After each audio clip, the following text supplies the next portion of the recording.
thank you guys very much for having me. It's a pleasure to be here, and I love talking. Am I still on?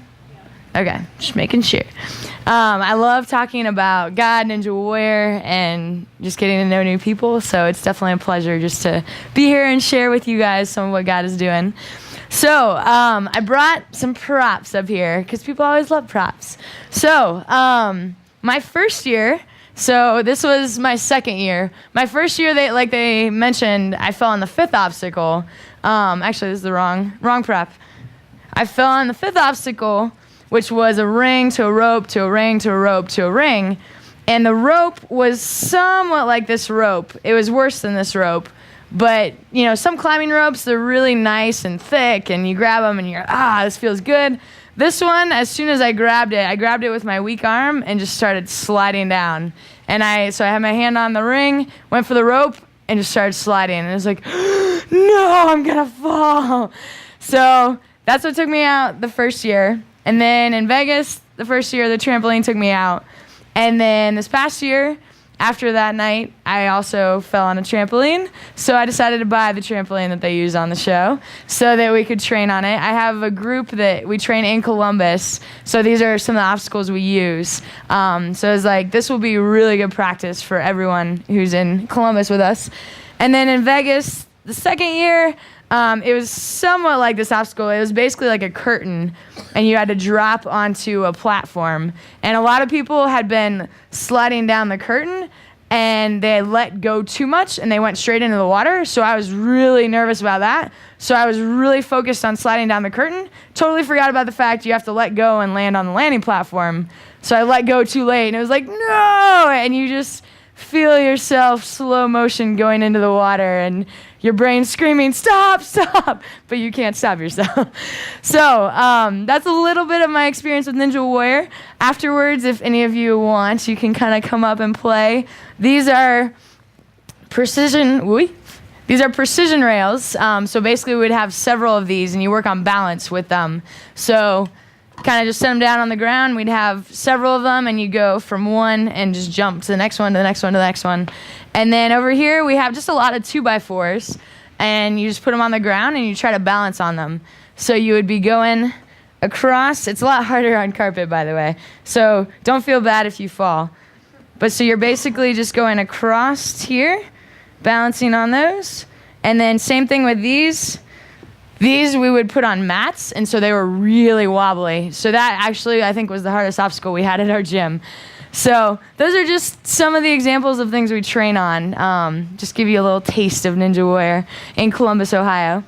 But so yeah, it's been cool to be able to speak at different places, and it's kind of funny when people recognize you at like Panera or when you're out running, like, you're Michelle. Yeah, I am. But what's been really cool is what God's done with that, and that's what I want to share with you guys tonight, and just kind of what he's taught me. Our lives are crazy. Life is always an adventure with God, and there's so much that I could share, so I'm just going to share a portion of what he's done in my life. So first thing is just God's awesome and God's crazy and really funny as well. So all throughout my life, God has been pretty direct with me. Some people are kind of up and down on like, oh, should I go to this college? Should I go to that college? Should I live here? Should I live here? For whatever reason, God is always really straight up with me. There's never really a question. There might be for a little bit, and then God's like, nope, I want you to go here. And my theory is because I'm pretty stubborn as a person, and so I'm gonna choose the wrong thing if he does not tell me exactly, you must go this way. So for whatever reason, God's been really direct with me. So for college, I was about to throw away the brochure for the college I ended up going to, Cumberland College, which these friends over here, woo! They came over as well to hang out with everyone. But I almost threw the brochure away for going to that college, and I just kept, I can't throw it away. And then I tried to throw it away later. Still can't throw it away yet. And it was like, oh, watch me end up going there. That'd be funny. And then, of course, I ended up going there. So same thing with Kazakhstan. I planned on going for 1 year. I always wanted to be a missionary as a kid. My grandparents were missionaries, so I kind of grew up hey, that's what I want to do as an adult. I want to be a missionary. I want to love people, serve overseas. So after college, it was like, hey, now's the time to go. So I got to talk to a company, and they called me right back. I emailed a lot of different companies. This company called me right back, and they asked me questions about my personality, and they said, we think you'd be a really good fit for Kazakhstan. I was like, sorry, I don't know that country really. How many of you have heard of the name Kazakhstan? Nice job. How many of you know where it is? Okay, that's pretty... Completely, yeah, yeah. So a lot of my students in Kazakhstan, that became home for me. They just started saying, you're Kazakh, basically. You live here. So my first year there, I only planned on going for 1 year. And then towards the end of that first year, God's like, nope, I want you here second year. I was like, okay. And I was dating someone long distance here at the time. So I was like, 2 years long distance? Okay, God, if you want to do it, okay. And then second year, God wants me here third year. And then pretty much every year after that, okay, fourth year, fifth year. And then the fifth year, I was finally like, well, I guess God just wants me here sixth year too. And then, of course, that's the year God's like, no, I actually want you to go back to America this time. So again, I always get it wrong. God's like, no. So God did some awesome things in Kazakhstan. That would be a whole nother talk I would love to share. But and then same thing with Ninja Warrior. It was really cool. As soon as I got back from Kazakhstan, I lived there 5 years. So all my savings was gone to learn Russian, and came back. I needed a job right away, so I went to work at Texas Roadhouse and got to meet a lot of cool people. And one of my friends during that time was like, Michelle, have you ever seen this TV show, American Ninja Warrior? You should do it. You would love it. It was like, no, that sounds fun. Why not? That'd be awesome. And then actually, Amy's sitting over there in the striped shirt. She also, her and another friend came with me to a race, and they were like, have you seen that show, American Ninja Warrior? There's a guy from our college who did it. You should do it. It's awesome. So I was like, okay, 3 people have told me about this show. I'll just check it out, watch it, see what happens. So we searched for it on TV. I watched it with my parents, and it was like, I want to try this. I did rock climbing my whole life, and I did running for 10 years, so I love athletics. And just as soon as I saw it, like all of us ninjas, we would just say it was love at first sight. As soon as we see it, I have to go. I have to go find out. I got to try everything. So I was taking a trip to visit Kazakhstan, and as soon as I got back, I was like, I need to find out where can I go to try this stuff out. So I looked up online, and there was this guy, Chris Wilczewski. He has a gym in New Jersey, and I wrote him, and I saw that I had missed an event, that he had a huge event. I was like, oh. So I wrote Chris, hey, Chris, this is Michelle. I saw the show, really excited about it. Are you going to have another event? And he's like, maybe next year. I was like, that's a long time. And he's like, well, you're welcome to make a trip out and come and just try stuff. Like, okay. So made a 9-hour trip out to New Jersey, and I got there the first night, and we were really tired. They were really tired. So I was like, well, we won't do any obstacles tonight, even though I was kind of really wanting to. And then we're talking there like 5-10 minutes, and I was like, Chris, can I just go try the salmon ladder really quick? And the salmon ladder, if you haven't seen it, is basically you jump a bar up different rungs. And a lot of people are like, oh my goodness, that looks so hard.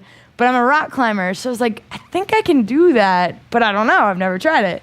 So Chris is like, yeah, sure, go try it, whatever. I was like, okay.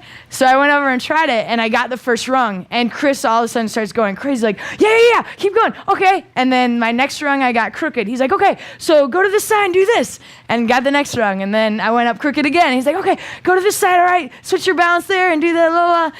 And so I make it to the top on my first try, and I get down, and Chris is like, I've never seen a girl get the salmon ladder. I was like, you haven't? Like, okay, I like that. And then he told me, by the way, no girl's ever gotten my warped wall. It's like, oh, okay, got to try that too. So then the next day, actually that night, I couldn't sleep at all. I probably slept like 2 hours. I'm just like, I can't wait to play tomorrow. So then I got up the next day, we went to the gym, and we just played for, I don't know, 8-10 hours. They had a competition there, and one of the competitions, they call it a meathead challenge. So basically, you just do something over and over again and challenge yourself and see which person does the best. So the meathead challenge happened to be the warped wall, but I hadn't gotten a chance to try the warped wall yet. So I got out right away. And then after that was over, I was like, okay, I have to get this before I leave. And Chris's warped wall is more steep than the one on the show. So the one on the show is easier than Chris's. So Chris's, it took me about 2 hours and one twisted ankle. But eventually, with enough people giving advice, and I realized, oh, instead of doing 3 steps, do 4 steps, switch your legs, blah, blah, all that stuff. I got it. And it was just like, yeah. I was just so excited. Not quite as excited as hitting that buzzer, but really excited. So I was hooked. All the guys were like, so you're going to try out for the show, right? It's like, yeah, I'm pretty hooked now. And so it's just been such an amazing journey since then. That was that was 2 years ago, November. So now it's been about 2 years, 1 month since I first found American Ninja Warrior. And then it was really cool. In my prayer journal, which I'll show you guys later, I remember writing in my prayer journal that weekend, God, I'd love to have something like this in Columbus, Ohio. So I came back and I rock climbed at a gym, and the owner, I was kind of like, I'm good friends with them, been climbing for a long time. So I was showing him videos and was like, hey, we could build some of this here. And he's like, oh, that wouldn't be too hard to build. Oh, that wouldn't be too hard to build. I'm like, no, it wouldn't be. So as time went on, he agreed to let us build a warped wall, salmon ladder, quad steps, a lot of different obstacles. And that grew into hosting events. And so now I've hosted like 14 big events. One of them had like 90 people, which was a little overwhelming, but it was fun. And so now a lot of things have changed since then, and we're working on having our own space, our own gym. And that's been a great adventure, but also a challenge, is trusting God again with this new thing. Okay, this is a big deal to open up your own gym. So again, I'm just like, all right, God, you're in control. If you're putting this in my heart to do, you're going to bless it. You're going to make it happen. So trusting him in that. Another thing that's been really cool with Ninja Warrior is the people I've gotten to meet. So they sometimes show it on the show, but there's a huge community of all the ninjas. And we have a group on Facebook. We share stuff all the time. But we also just go to each other's events, train together, practice together, share advice, all this different stuff. And what's been really cool is I have a prayer journal. So like back in Kazakhstan, let's see here, they're pretty old. Back in Kazakhstan, I started a journal where it's basically, I'll just take that part off.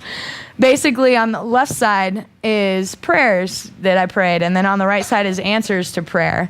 And so it's been really cool just to see God answer prayer after prayer after prayer after prayer. So then after that book was done, going to this book, prayer, prayer, prayer, and just so many answered prayers all over the place. And so I'm now on my 3rd book,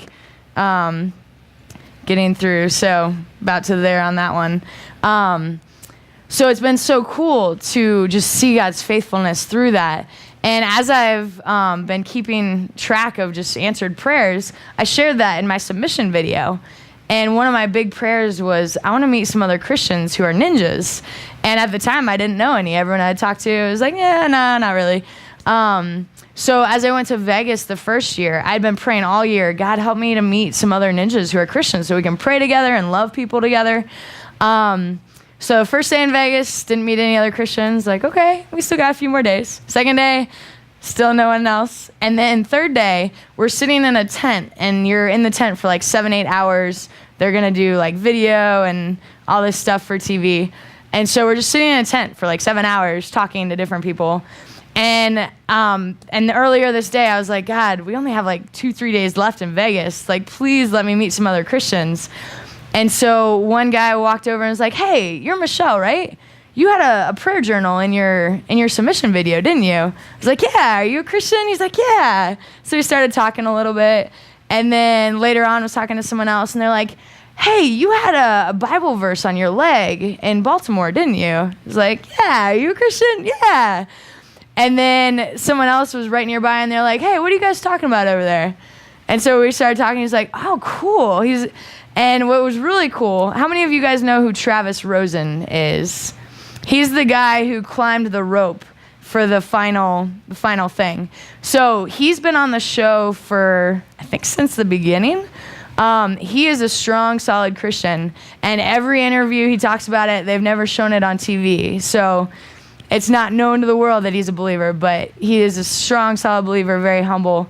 So talking to him, I met him that night, and he's like, it's been my prayer since the beginning. He's actually had written Bible studies for ninjas to be able to do Bible studies together. And it was just like, whoa, God, you're amazing. So we actually got all of us huddled together. It was like 5 or 6 of us, and we just started talking, and we're like, we really need to have a prayer time together. So then the next night, we organized this time to just pray. And that was right before the competition. It was like 3-4 hours before competition started. So we had this awesome prayer time. And I, of course, am writing all this stuff in my prayer journal, like, thank you, God, this is awesome. So it was funny getting to the competition. I'm very competitive. I am definitely an athlete, and I want to do my best. But that first year in Vegas is like, I don't even care, God. You're amazing. I don't care how I do. I'm just excited because you answered so many awesome prayers this week. And then, of course, I fell because I wasn't very focused. But at the same time, it was just amazing. I was on cloud 9. God, you are so incredible. And that's been a cool theme all throughout my life of when you pray, he answers. When you ask him, he for some reason is so loving towards us that he actually responds, even though we don't deserve it. So it's been awesome also going through different camps that we've gone to, different training things, meeting other ninjas as well who are believers and getting to pray with them, or we'll share requests online. So that's just been a really awesome community and really encouraging for all of us to be able to reach out to each other. And definitely there's been roller coasters with Ninja Warrior. Falling is never fun, but it's cool because, as it talks about in James with trials, how many of you, when you have trials, you're excited? All right, we got 1, 2, yeah. And I know for me, like I said, I'm stubborn, so I definitely don't always love trials. And a lot of times I'll fight God. And there's an awesome scripture, 2 Peter. Let me actually turn there.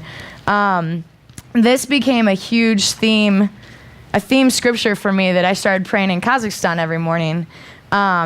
Says, for this reason, make every effort to add to your faith goodness, and to goodness knowledge, and to knowledge self-control, and to self-control perseverance, and to perseverance godliness, and to godliness brotherly kindness, and to brotherly kindness love.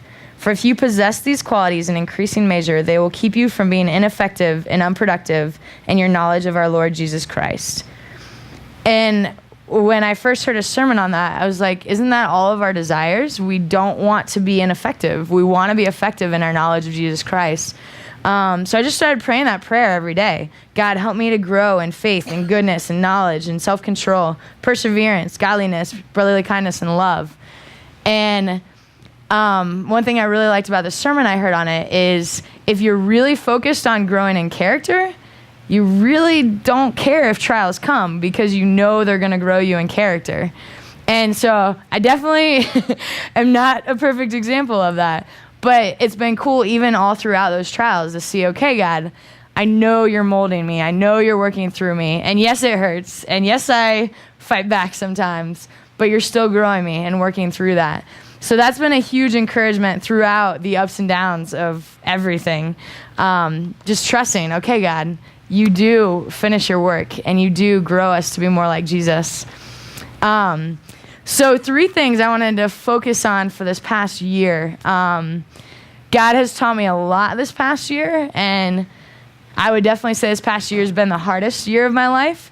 And it's interesting how I'll get messages from people, because on Facebook, you post what you're doing and things like that. I use Facebook a lot, kind of like my business. Like, hey, I'm going to this event. Hey, I'm going here. So to me, it's very much a Ninja Warrior thing. It's not like, oh, this encompasses my whole life. It's just, okay, this is what's happening. So I've had people on Facebook write me and be like, oh my goodness, your life's so amazing. Like, you're traveling here and here. You do all these cool things. And it's like, I can't even explain to you how hard this year has been and how painful it's been. And so that's definitely been a cool thing God's been challenging me with, is no matter how put together someone seems or no matter how good their life looks, we all need Jesus. We all need help. We all need to cry out to God. And I've been doing a lot of that this year. So that's been very good, but very humbling as well. So it's funny, a little over a year ago, I prayed, and sometimes it's dangerous to pray prayers. I was like, God, I'm very quick to use God, but I'm not as quick to use Jesus' name, because God's more socially acceptable. God's more, friendly to everyone. You're not offending anyone. But Jesus is where the offense comes in usually. And it was like, God, help me to really start to realize the power of the name of Jesus. And of course, he did. So this past year, I had a friend who died. How many of you have lost someone that you know and you see regularly on a daily basis or weekly basis? So a few people. How many of you have lost someone you know that you didn't know where they stood with God? So a few, yeah. And so for me, when I lost my friend, it was like, okay, they knew I was a Christian, but in this culture, what does that really even mean? I never actually shared the gospel. I never shared the good news of Jesus. And, it's easier to invite someone to church. It's easier to be loving. But it's like we're told all throughout the Bible, preach the gospel, preach the good news. Jesus said, come, repent, and turn from your ways and follow me. And so that really rocked my world. I cried every Sunday in church for about 4 months. Still am prone to that at times because I was really challenged. So I have this friend, and I never shared the gospel with them. And does that mean I don't care about my friend, or do I not really believe what I say I believe? And that just really challenged me. No, I do care about my friend. I know that. So do I not really believe what I say I believe? And so I just went through this whole period of wrestling with God like I've never wrestled with him before. And as I said, I can be stubborn. So I wrestled a lot with God. And as my friends can attest to, it was a really hard road. And it still is a challenge at times. But God really broke me and showed me how much we need him, how we can't do it on our own. And John 14:6, he says, I am the way, the truth, and the life. No one comes to the Father except through me. And that was a really hard truth for me to accept. And it's like, if I truly, honestly, like Jesus came to save us, to love us, all these things, why am I not sharing it? I was really convicted because I would meet people, and of course they want to talk about Ninja Warrior, and I'm like so excited to talk about Ninja Warrior. And I'm like, but I have something so much better than Ninja Warrior. Jesus is so much better than Ninja Warrior. Why am I so excited to talk about this? And I mean, I love talking to people about God, but I wasn't as quick. I was much quicker. Hey, do you rock climb? Oh, your hands are strong. You should try some obstacles. I was much quicker to pull people into that. Whereas Jesus, that's the most important thing. And it was just really challenging to me. Why? Like, what was missing in my perspective? So this whole past year, God has been working on realigning my perspective. I remember going on a run within a week after my friend died, and every person that passed me, when you're running like on a trail, you see a lot of people. I just remember like seeing every person and just being like, where do they stand with God? Where do they stand with God? Where do they stand with God? Do they know God? What do they think? What if they die in the parking lot? What if this happens? Because my friend had died falling off a cliff. So this was a young person, not someone you expect to die all of a sudden. And so then I started to be like, what if this person dies? What if this person dies? What if this person dies? And so I started talking to some friends like, hey, I've never asked you. Like, I'm a Christian, but, what does that mean? I've never asked you, where do you stand with God? And yeah, that's offensive sometimes. And yeah, it's not easy to do. And yeah, maybe it might put some rifts in friendships or whatever. But when they know you genuinely care, that makes a huge difference. And I read a book around that time too, where someone was sharing the gospel. And he said that when he was sharing the gospel with someone, that person was like, I have tons of Christian friends and no friend has ever told me this. And just that reality of how many times do we love someone, but we don't tell them the most important thing that they need to know is Jesus. So that was very, very, very humbling for me. Just the reality of that. And so another scripture I liked as well, 1 Corinthians 10:12, it says, if you think you are standing firm, be careful lest you fall. And it's easy, hey, I've been a Christian this long, or I'm just, this is how I live. Everyone kind of knows where I stand, whatever. It's like, no, any of us could fall at any time. Any of us could struggle at any time. And realizing our need and our just desperate plea for God to help us. And so for me, a lot of this past year is just, God, I am so unworthy. I am totally incapable. I can't do this on my own. I need your help. And that has been very humbling, but also so good. Because for me, growing up in a Christian home, it was like, okay, I never really, went to the bad side or whatever. I never really walked away from God. I challenged God a few times, but he's been my best friend my whole life. So I never really knew life without God. But this time I saw my ugliness more than ever before. I saw my brokenness more than ever before. And so my prayer, a lot of the days were just, God, help me to live today. Help me to love. The Bible became so much more real. I remember parts of the Bible where people are just calling out, God, give me strength for today. And I remember thinking, yeah, you're busy going through life, all this stuff. But all of a sudden, it's every person you see, you could impact them for eternity. Every person you see, you could be praying for them. Every person you see could be an opportunity for God to show himself to them. And it makes life a lot more intense and exciting, but just very challenging as well. And I know one of my prayers, I have a Sabbath every Tuesday, so my prayer on my Sabbath, the Tuesday after my friend died, was, God, I don't have enough love for everybody like this. Like the thought that I have friends that will be eternally separated from you just destroys me. And just dealing with that every day. And I remember, I believe it is Paul who talks about a holy anguish. So he has this unceasing joy, this amazing joy of knowing God, but he also has this anguish of there's people who don't have this, they don't know this. And I know one time when I was completely separated from God, it was like, I'm miserable. If I don't have God, I'm lost, I'm confused, I don't know what to do, because he is essential.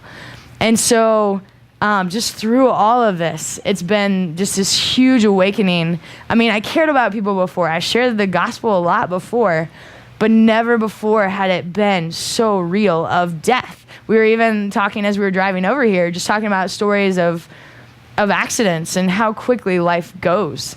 And, when you face death or when someone else does, it just becomes more of a reality of this life is a mist. It's so quickly gone. And just taking that seriously. So as I've gone through being humbled a lot, it takes us back to prayer. A huge thing is we're weak. We're powerless, but we can ask God, who has all the power in the world, and he does amazing things. I was actually on a run the other day, and I was thinking about different people I'd prayed for throughout my life. And it's been so cool to go down the list and just oh my goodness, they know God now. They know God now. They know God now. They know God now. They know God now.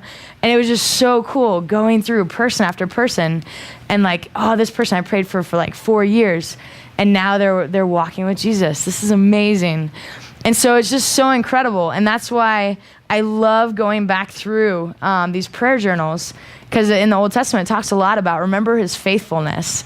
And so as I go back through, as you go on with life, you kind of forget things. Even with friendships, if someone hurts you, you don't remember all the amazing times they did all these crazy things and helped you out when you really needed something. You just remember that one time when you were hurting. You're like, oh, you're not a good friend, or oh, why don't you care about me?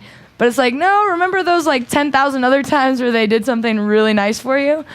And so it's been so cool to just go back through the praises and like, oh yeah, I remember when you did that and you just blew my mind, and oh yeah, you did this, and it's just so amazing to remember God's faithfulness. So one of the scriptures I really love, Colossians 1, 27 through 29, talks about sharing the gospel, but he talks about struggling with all his energy. And that's one of my favorite verses because, so often like work, we have to do it ourselves. And it's just awesome to think, yeah, we're struggling, but we're struggling with his energy, not our own. Because my energy would not satisfy, what he has for us. And he has a crazy adventure for us. So he gives us the energy to do it. And so I also love the story of the persistent widow in Luke 18, where she comes before the judge again and again, asking. And this judge, he's not a good judge, but he's like, I'm sick of this woman. Okay, I'll answer what you want. But God's like, I'm not like that judge. I love you. I care about you. So how much more will I answer you guys? And that's just been so encouraging. And I think a lot of times as we go throughout life, we get so focused on what's happening, we forget how amazing God is. And that's just been a huge thing. I can't stress enough of just how sinful we are and how amazing God is. I remember the first time it just hit me like a light bulb. I was working at a VBS. I was in college, and there was a girl, and I was sharing the gospel with her. And she just looked at me, and she's like, why would he die for us? I was like, whoa. Well, because he loves us. How does he love us that much? That he would die for us? We don't deserve that. I was like, oh, no, I guess we don't. You hear it so much. You hear Christmas so much. Our pastor recently was saying, this is the one time of the year that the gospel is shared in malls, in shops, all over the place. They're singing the gospel all the time, but we're so distracted that Satan doesn't even have to do that much because, I got to buy this. I got to do this. Got to make sure I have, the tree just right and everything. It's like the gospel is being preached all over the place, but people are so busy we don't even listen. And so, yeah, you kind of hear it over and over again. And so that's been so cool for God to say, no, really, I do love you that much. And it is that crazy because you're that sinful, but I came to die anyways. Another time when I was really challenged by this was Easter 2 years ago, I think. There's a guy at our church, and he's really good about just loving everyone he sees, and he wants to talk about God as soon as he can. And I was talking to him and saying, hey, we're going to go to this friend's house and go to have Easter celebrations there. And, you're welcome to come. They're having all the singles go to this house. And he's like, no, I got to get out there. I got to tell people what Jesus did. I was like, whew, okay. I don't understand it like you understand it. For me, it's like, okay, I love people, but okay, it's time to, go back to my house, be comfortable. I've had enough social interaction for a little while, but for him it was no. People need to know what Jesus did and just the passion. And just knowing that guy's story, he's been through so much. And like Jesus said, whoever's been forgiven much loves much. And now I've been realizing as I've been forgiven so much, my love has been increasing more and more. So big picture, just the gospel has been a huge theme for me this year. And a really fun analogy for me is one of the ninjas. How many of you guys know Ryan Stratus? Some of you guys. So I just have to share the quick story because it's fun. He has a really amazing tricep. So like if he goes like this, like it's crazy. So he would, before he would do the course, he wasn't intentionally doing this.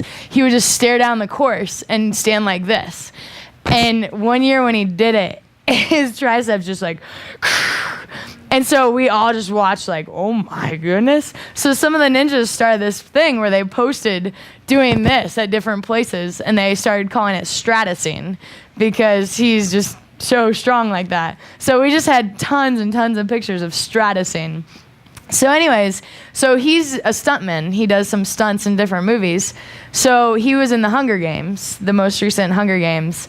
And so, you know, it's so exciting to be a part of something that's so big and so popular in the culture.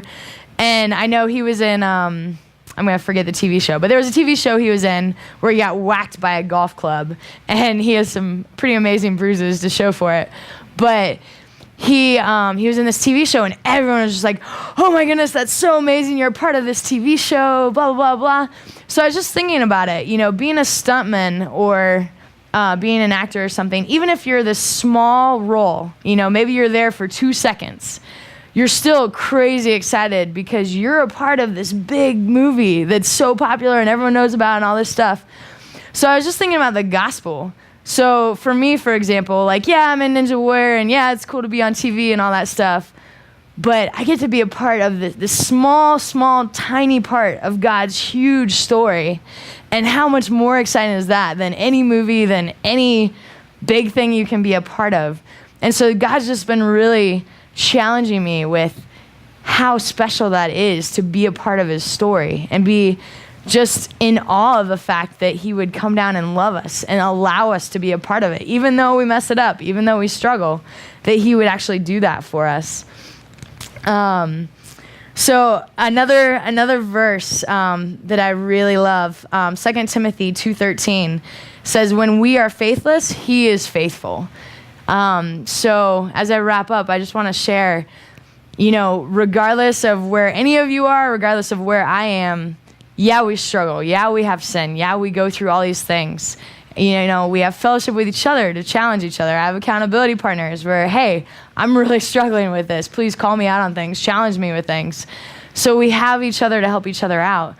But what's so amazing is God loves us anyways. He's faithful even when we're struggling, even when we turn our back and walk the other way for a little bit. He's like, no, come back to me. Come back to me. I love you. I want you back. So that's been really encouraging for me. And I want to leave you with 2 final verses that have been, when I was preparing for this talk, I was like, I have like 30 verses I want to share. So I tried to limit it. So the last 2 verses I wanted to share, John 16:33, in this world you will have trouble, but take heart, I have overcome the world. And that's been a huge theme verse for me. This world's hard. This is not an easy thing. Life is hard. And just talking to people, you know, again, when you see people from a distance, like, yeah, it might look like everything's good, but everyone I've talked to, they're struggling with something. They're going through something. And if they're not, they will be soon. So I've been clinging to that verse a lot, you know. This world's hard, but take heart. I have overcome the world. And Jesus says, have peace. You can have peace because of me. And then the last one, 2 Corinthians 4:1. Since by his mercy we have this ministry, we do not lose heart. And so for me as an athlete, I always like to have metaphors from running or different things. So for me, I had different times where I couldn't run, had surgery, had injuries, different things. But then I was able to run again.